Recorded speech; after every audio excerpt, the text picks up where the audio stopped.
Why am I a traditionalist, and what do I understand by tradition in the context of politics? I will speak only for myself. My colleagues from the channel may have different views on some specifics, although we are united by at least general vision. Why then do I call myself a traditionalist and not a conservative?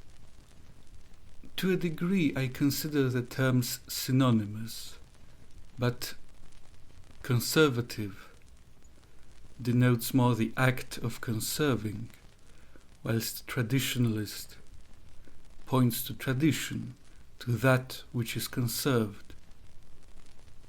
We can all see that many modern conservatives have completely lost sight of what it is they were supposed to conserve. This, I think, is particularly the affliction of Anglo-Saxon evolutionary conservatives. They rightly believe, after their founder, Edmund Burke, that society is a living organism. It is like a tree. It grows organically, it changes organically, and it cannot be forcibly altered by a revolution. Because living organisms can't be rationally planned, can't be disassembled and reassembled into a new shape. Such forceful alterations can only destroy them. And once destroyed, they cannot be rebuilt. A new tree has to be planted, and it has to have the time to grow. And it will not be like the old one. This is a fine idea, but it led many to reject any form of counter-revolution, to in practice accept the changes done by the left as a done deal, as a new stage in the development of the organism, and which also have to be conserved, or at least changed organically and not by any artificial counter-revolutionary action. Continental conservatives or traditionalists, such as Joseph de Maistre, would add to this another idea, that of objective order. Not every development in the life of society can be accepted, precisely because some of them are inherently opposed to the laws of nature and the order of the world prescribed to it by its creator.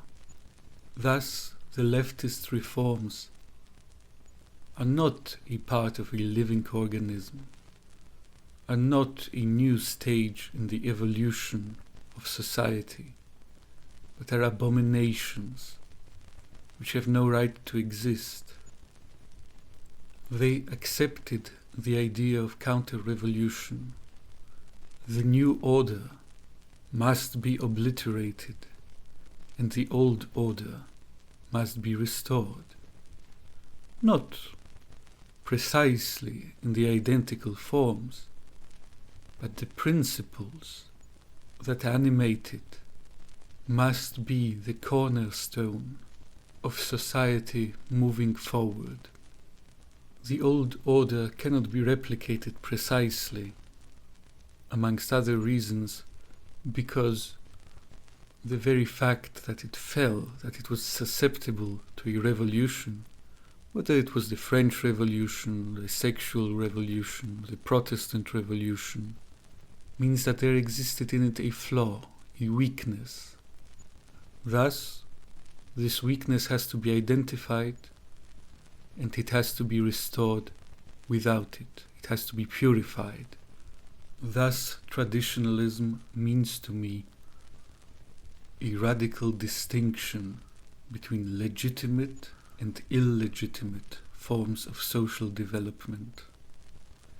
Leftism is not a legitimate branch of society, but an infection which has to be cut off from the living organism and cleansed with fire. The modern world, built on the principles of universal liberty, equality, and fraternity, on workers' rights, women's rights, children's rights, rights of minorities, rights of men as such, is an unreality. It is a nightmare from which the world has to be awakened. Why am I a traditionalist and not a reactionary? Many young men today react against liberalism or against socialism by merely becoming anti-liberals or anti-socialists or anti-feminists. But their worldview is still shaped by these ideologies. It is merely their negative image. And so, trying to escape one error, they embrace another, usually even worse because it is embraced much more thoughtlessly, as a mere instinctual, almost animal reaction. Tradition has to be built on its own foundation. It has to measure by its own standards, and not merely as the opposite of the modern world. This, I think, is especially pronounced in the case of liberalism. It has become something of a dirty word amongst conservatives and right-wingers. However, liberty should not become a dirty word for us. As was observed by a Polish historian, Paweł Jasienica, the old order was filled with liberties completely unknown to the modern man. The most liberal of modern republics would seem to the people of the past one giant house of slavery. The essence of liberal eras is that they pervert freedom and base it on false foundations of universal human rights, on the false notion that all men are created equal and have inalienable right to life, liberty, property, and pursuit of happiness. As was observed by the brilliant American thinker John Calhoun, those who try to base their defense of liberty on this foundation do more to retard the cause of liberty than to advance it. True freedom is incompatible with the most sacred of all modern sacred cows, democracy. Democracy must always lead to socialism and anarchy. For a simple reason: the foolish and the wicked and the ignorant are always more numerous than the wise and virtuous. Thus, the power to rule must always rest with an elite. As a matter of fact, it does always rest with an elite. In case of democracy, it simply rests with demagogues who appease the monster of the people, and in this way they gather more power. Rightly ordered society is always in some way aristocratic. As was observed by Father Sepulveda, the republic of the best is by definition the best. Thus, I am not a populist. I do not dream of a world where we overthrow the globalist elites and the people can finally decide for themselves, rule themselves. No. Our task is to form new elites which can seize power, a new aristocracy, which is the necessary condition of the true foundation of freedom, decentralization. Power, even absolute power, is not too dangerous if it is not centralized. Thus, traditionalism is to me synonymous with neo-feudalism, which would make the needy dependent not on the welfare state, but on the landed aristocracy and the charity of the church. The high place of religion, and in particular of the Roman Catholic Church in society, has to be restored, to accomplish which we must of course first restore proper order and authority in the Catholic Church itself. I could of course say that my strong attachment to the Roman religion is entirely based in the fact that it is true. That is the reason for my faith, but I also notice that Roman Catholic religion is unique in a way. Other religions and other Christian churches are not universal.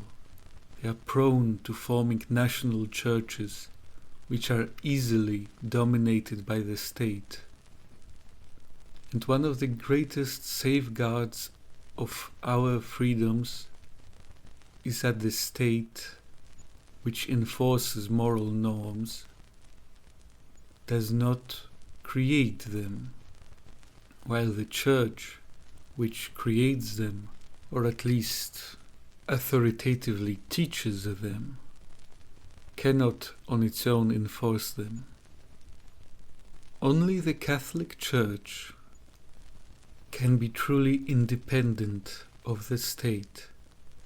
For this reason, my political traditionalism is necessarily bound with religious traditionalism. It has to be also observed that the secular state, which proclaims itself separate from the Church, in reality is indistinguishable from a theocracy. It becomes the source of its own ethical norms. It not only creates laws, it dictates the ethic behind them. Finally, tradition is to me synonymous with the laws of nature. That is not only the natural or moral law, but also with the adherence to the laws of biology, economy, sociology. In other words, the essence of traditionalism to me is the conviction that man is not the absolute master of the world. He cannot change it at will. He cannot ignore its principles. He can learn them and obey them. And if he transgresses them, he will suffer the consequences. We are at the mercy of titanic forces of reality, and we cannot overthrow them. God set nature above us as law. In this sense, if the name was not already taken, I could call myself a naturalist or a physiocrat. But since the names were already taken, I will humbly call myself a traditionalist.